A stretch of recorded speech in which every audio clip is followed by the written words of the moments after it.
I'm James Rule. Welcome to the Lonely Leader podcast, where we help existing and aspiring leaders find clarity, build resilience, drive performance, and enhance fulfillment.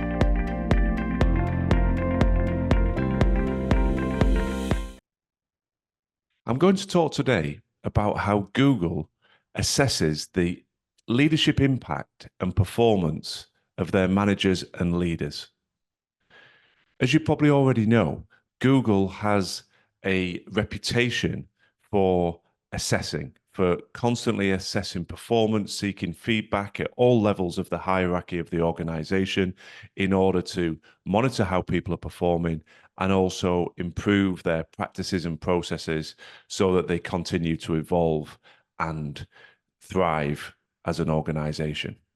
So when I was doing some research, I came across these questions. I'm led to believe these are used frequently to gather feedback from team members about the performance of their leaders.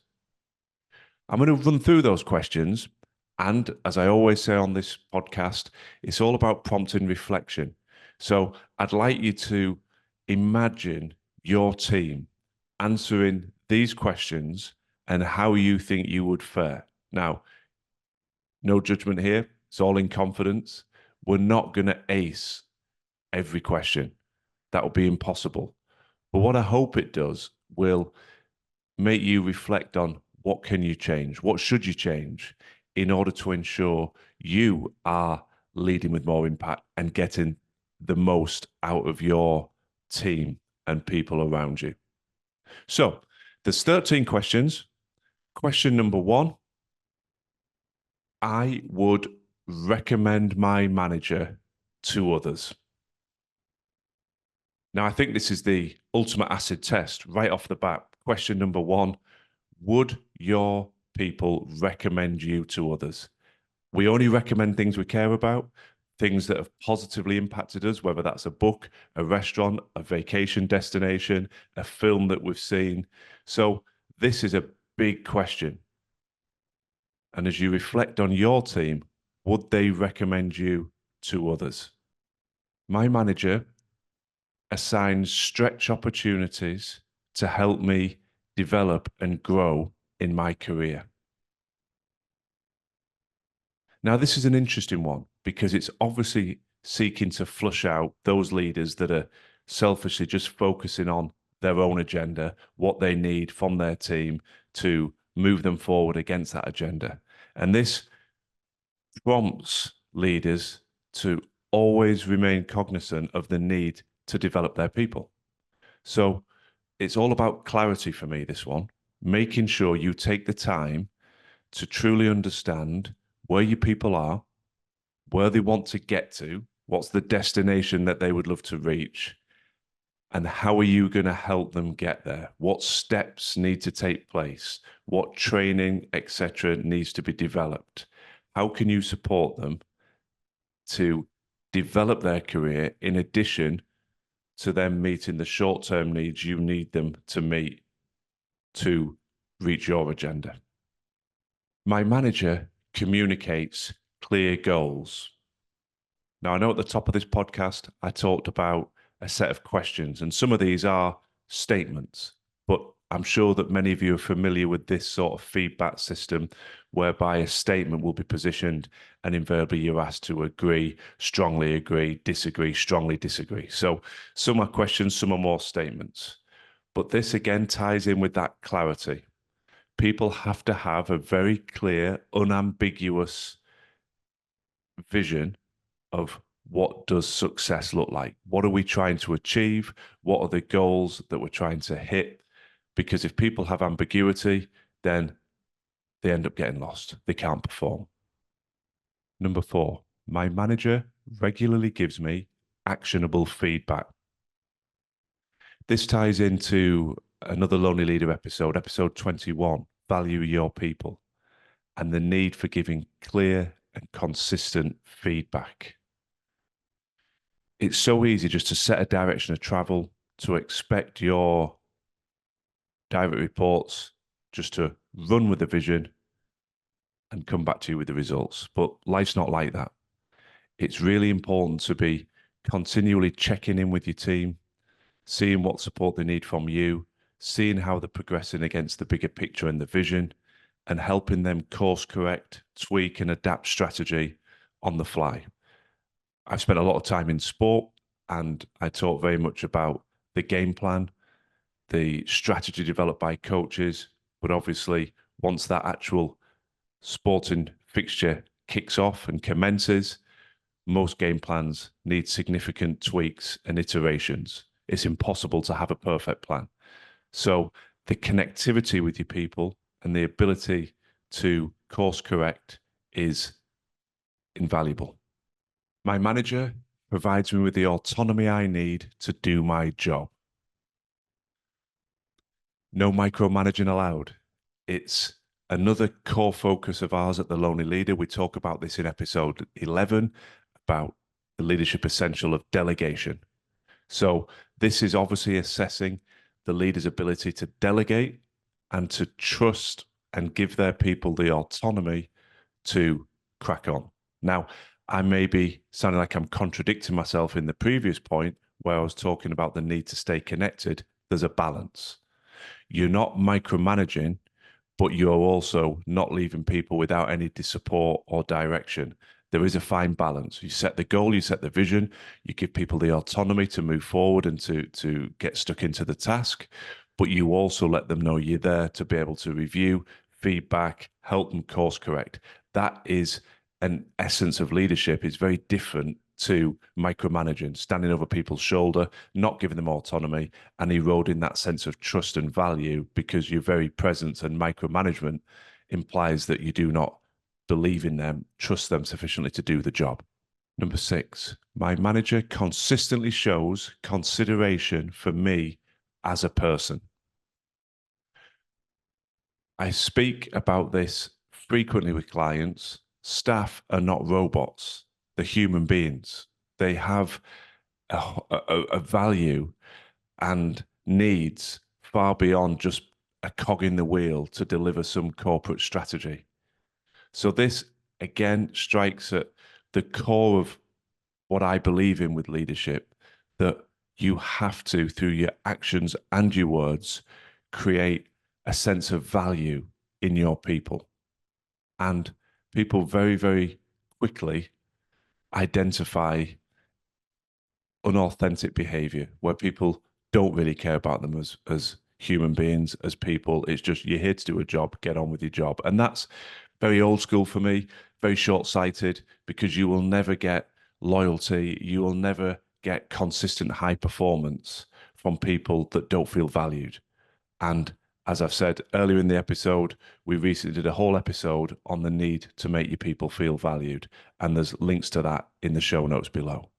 Number 7, my manager keeps the team focused on priorities, even when it's difficult. My interpretation of this is it's looking at a leader's ability to adapt, to take the intelligence, to have that overview, and to reset, to reprioritize. As we said earlier when we were referencing game plans, you can have a strategy, you can have a plan, but then when you start getting customer and market feedback, activities work, some don't work so well, and there's often a need to reprioritize.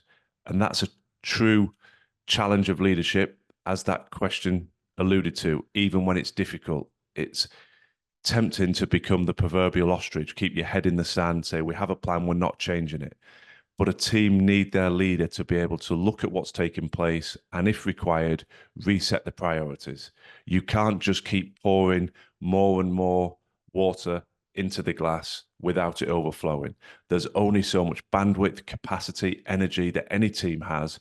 And if you just keep adding more and more priorities without deprioritizing some of the tasks, then you burn your team out. So a skilled leader has that ability to reorganize, to reprioritize, to ensure that the energy of their team are going into the most critical tasks at any given point in time. Number 8, my manager makes tough decisions effectively. Decisiveness. It's a real leadership essential. It's a skill that most leaders develop and sharpen over time, but you have to make decisions. Your team are watching you. They want direction. As we said in the previous point, some of that decisiveness will be about resetting and realigning priorities. But you can't procrastinate because you will lose the momentum of your team, and you will also lose some of their faith and confidence if they're looking at you as their leader and you keep getting bogged down in procrastination. So being decisive is a true leadership essential in this instance. Number 9, my manager shares relevant information from his or her bosses. It's an interesting one, this, because we all know that information should flow down from the upper echelons of an organization to the proverbial ground floor and back up again from the customer interfacing roles all the way up into senior leadership. That's a nice theory in practice, but the reality is people do hoard information. Why? Invariably, it comes back to ego, insecurities. People are hoarding information to create a sense of control, to hopefully accelerate their agenda at the expense of somebody else's.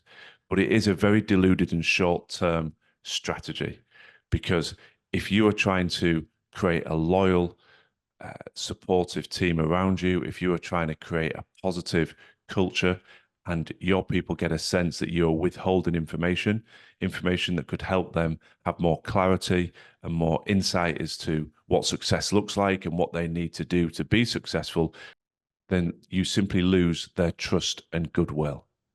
So it's essential to be able to cascade information down from above into your team on a need-to-know basis. Obviously, not everybody needs to know every facet, but you want to be known as a leader that's transparent, that's open, and that is willingly sharing information that can enhance their individual and collective performance. Point number 10, my manager has had a meaningful discussion with me about career development in the last 6 months. This ties in very much with point number 2, when we were talking about the need for clarity, to understand where your people are trying to get to and what steps need to be taken to help them get there. And I think it's a natural follow-on, because you can do step 2 very well. You can identify where they want to be, you can develop some goals with them, but then if you just leave it there, you don't build the momentum. And actually having a system whereby you are regularly appraising performance, you are regularly creating a safe, trusted environment where your people can give feedback, can seek feedback, and you can continue to enhance their performance is essential. Many of you have heard me talk about how well sporting teams and organizations handle communication. And one of the things that they do very well is this constant previewing and reviewing performance. It's happening on a weekly, often daily basis. And that is often sadly lacking in industry. And I think what Google are trying to do here is ensuring that their leaders are connected to the people. And I think, the old model of annual appraisals is completely antiquated and no longer fit for purpose. I think even a 6-monthly review is woefully inadequate. There has to be a mechanism where there is much more regular contact and connectivity, because problems that need addressing often don't want to wait for 6 months. At the very least, there should be monthly contact to enable individuals to seek feedback, gain clarity on what's expected, and correct and adjust performance accordingly. Number 11, my manager has the expertise to effectively manage and lead me. And this one strikes at the very heart of the raison d'etre for branding my business, The Lonely Leader. All too often, leaders are externally focused for very noble reasons, looking to develop their people, looking to meet the needs of their wider stakeholder group. And what gets neglected is their own growth and development. It becomes almost a luxury rather than a necessity. Leaders feel guilt about taking time out to invest in their own growth and development, their own training, enhancing their own knowledge, minimizing their own skill gaps, etc. But what this question is forcing us to consider is that you have to have credibility in the eyes of the people you're leading.